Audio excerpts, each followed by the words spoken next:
call the airline that has the code share, not the airline that operated the flight. My absolute number one rule is book through as few companies as possible. I have one exception, and you just brought it up, Peter, travel insurance. You don't necessarily just want to buy your travel insurance added on. You might actually want to go straight to a travel insurance company direct. And by the way, speaking of flights, the other day I was on a flight from Denver to New York. It had 7 different airlines listed as the flight, right? That's code share. Most of the passengers at the airport had no idea what gate it was leaving from, what airline they were actually on. When you book online and you see a flight with 4 digits on it, right? It's flight 1845. That means whatever flight you're on is probably operated by another airline, and you may not have control over it. And the same thing on the way back. Yeah, code shares create a whole different set of problems. Sometimes they can be sold less expensively, but as a general matter, if I can avoid booking a code share, I don't want to get another airline involved, right, when something goes wrong.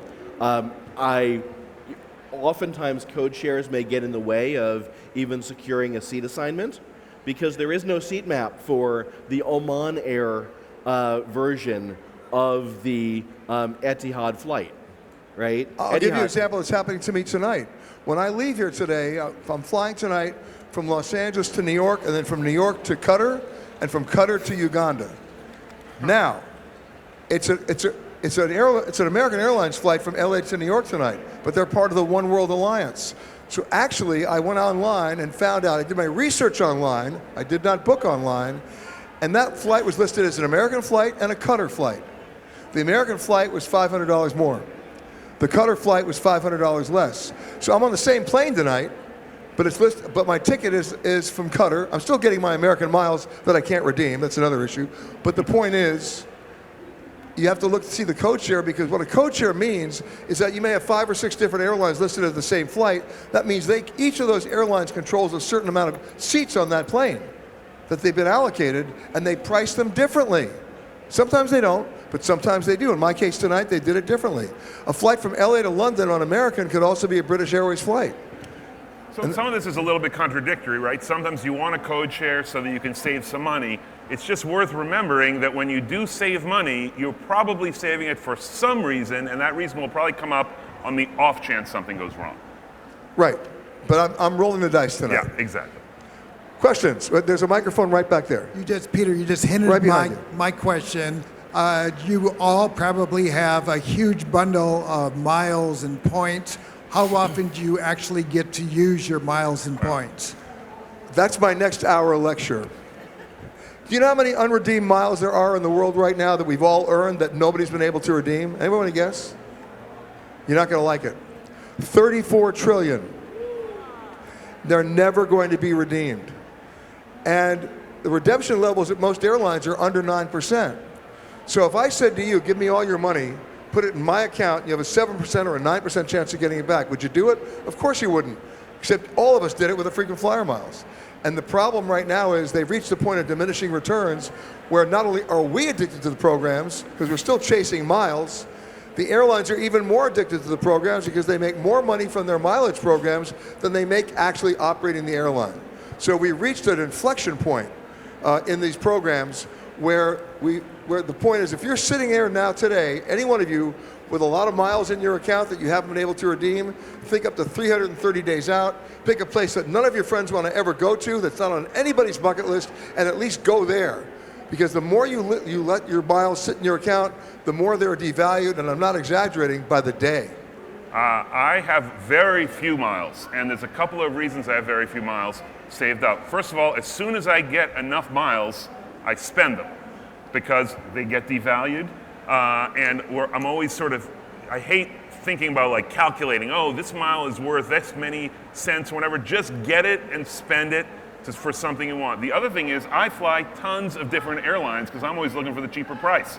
So I have a very few number of miles on a lot of airlines. I also have been known to fly basic economy. You don't get many miles anymore for flying basic economy. Well, I have a rule about that. Friends don't let friends fly basic economy. Well, The only people who fly basic economy, baby present company excluded, are members of the Witness Relocation Program or fugitives from justice. well, let me just, in my own defense, say if I fly basic economy and I have a status on an airline, I very often get bumped up to the next thing. Well, and the products, people don't realize that the basic economy product is different on each airline. So American Airlines, the experience is pretty much the same. You will have to pay extra if you want a seat assignment in advance, but there aren't a lot of seats that don't require paying to begin with. They will still give you some miles. You can pay to make a change. It's not use it or lose it. United Airlines will not let you take a full-size carry-on bag onto the plane if you're a basic economy passenger, unless you have their credit card or you have status with them. That is something that none of the other airlines selling basic economy replicates. Furthermore, if you are a basic economy passenger that is not checking a bag, right, so they're not getting the checked bag revenue, United doesn't even let you check in online or with their app. You've got to go wait in line at the airport, right? So it's a much worse experience. Which means you're in boarding group 11. And by the way, they should change the boarding group numbers, right? Boarding group 1 should be people who are on their meds. Boarding group 2 should be people who are not on their meds. Boarding group 3 should be people who are acting like children.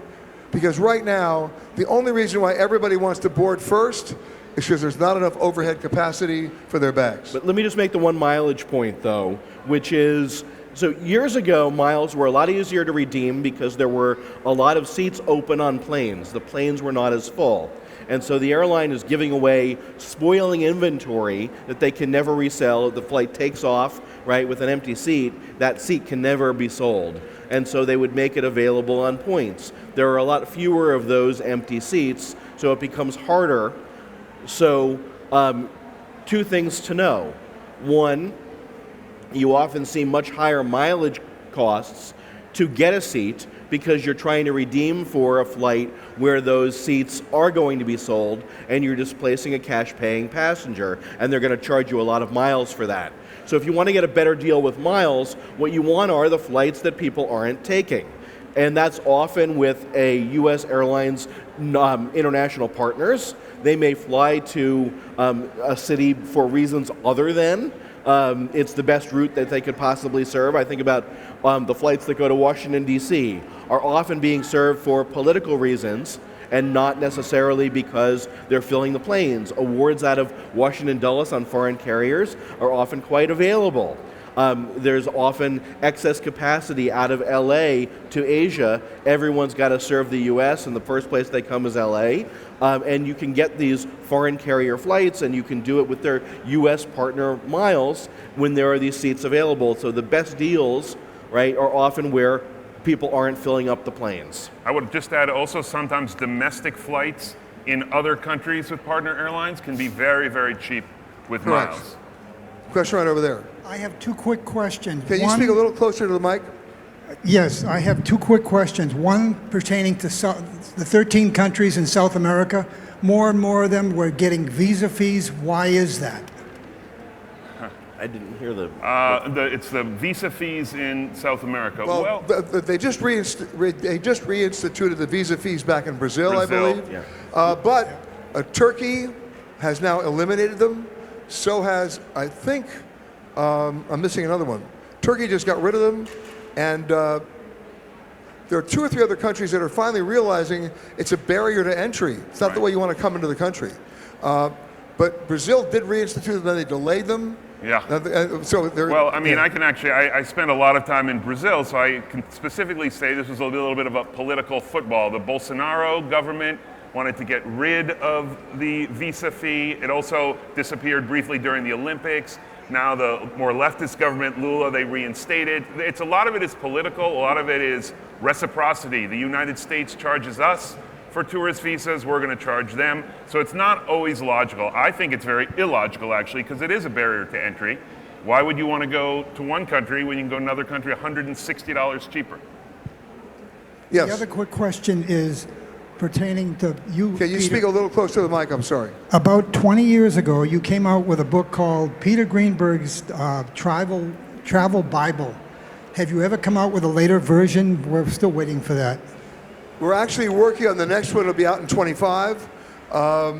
And before that, well, we've had a number of books since that book, but we're going to redo that book because obviously things have changed. And so it's our challenge of keeping up with it, but the answer is yes, we will. Time for one more question if you got it. You had a question?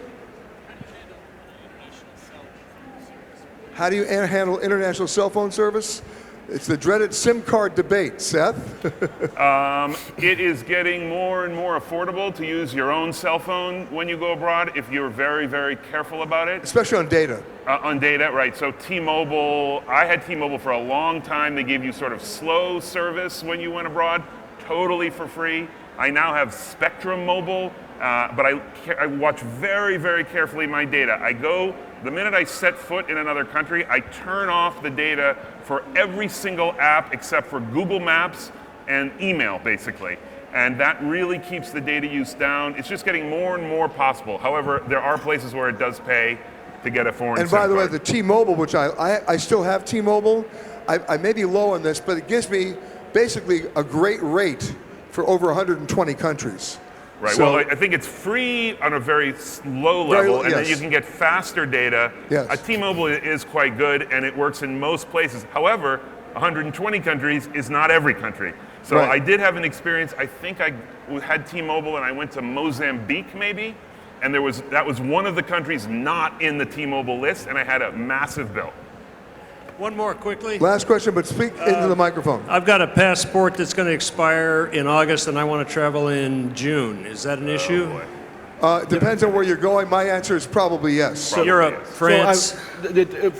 So you want to look up the rules for any country you're going to. For instance, I was just navigating when my daughter's passport needs to be renewed. It expires in the fall, and how long I wanted to be without it, right? Because I'm going to have to, this time. So we were just in Amsterdam. You can go there, enter Europe through there with 3-month validity on your passport. We're in St. Kitts in a week and a half, and as long as it's valid for the duration of stay, you can go there. But there are a lot of destinations it's very common to require 6 months of validity. And so you need to be careful that you are eligible to enter, or you won't be allowed usually to board your flight. So you want to have 6 months of validity, and you want to plan for, if the backlog has been reduced, it's not taking as long as it was, but as a general matter, plan for a couple months without your passport when you're going to get it renewed. So you want to be planning to, for 8 months before before it's done. Right now, the destination theater, it's all about being off the beaten track. On a photographic safari in Africa with Paul Stewart. At 2:30 on the main travel stage, the first ever travel, Pauline Fromer, editorial director of Fromer Guides, takes the stage. And at 2:45 on Savvy Travel, are you brave enough to make your dream trip happen? With Lisa Knight. Pauline Fromer starts in 15 minutes on the main travel theater. Just to add to what Gary was saying, if you're going in August, you better renew the passport now. The time, it used to be up to 16 weeks. They've got it down to about 8 now. You can also ask for expedited service. There are other services that will get it to you within 48 hours, but you'll pay dearly for it. It depends on how desperately you need it. If you're going to get a passport, get the 52-pager. Don't get the 28-pager, because even though they're good for 10 years, if you exceed the number of pages, in the old days they'd put new pages in. They don't do that anymore. You're going to have to get a new passport. And if you're going to certain countries, like South Africa, for reasons I've never understood, if you don't have exactly at least 2 completely blank pages in your passport, they won't let you in. So now you know. Ladies and gentlemen, it's viewfromthewing.com. It's Gary Leff. It's the tripped up column at Seth Kugel. And by the way, Seth, give him your email. trippedup@nytimes.com. It goes right to me. Very if you good. have any problems you encounter when you've traveled and you want to get back at the company, I can at least give you some advice. I can't solve everything. And my website is easy. It's the most imaginative name ever. It's petergreenberg.com. Thank you all for coming. and have a great rest of the weekend.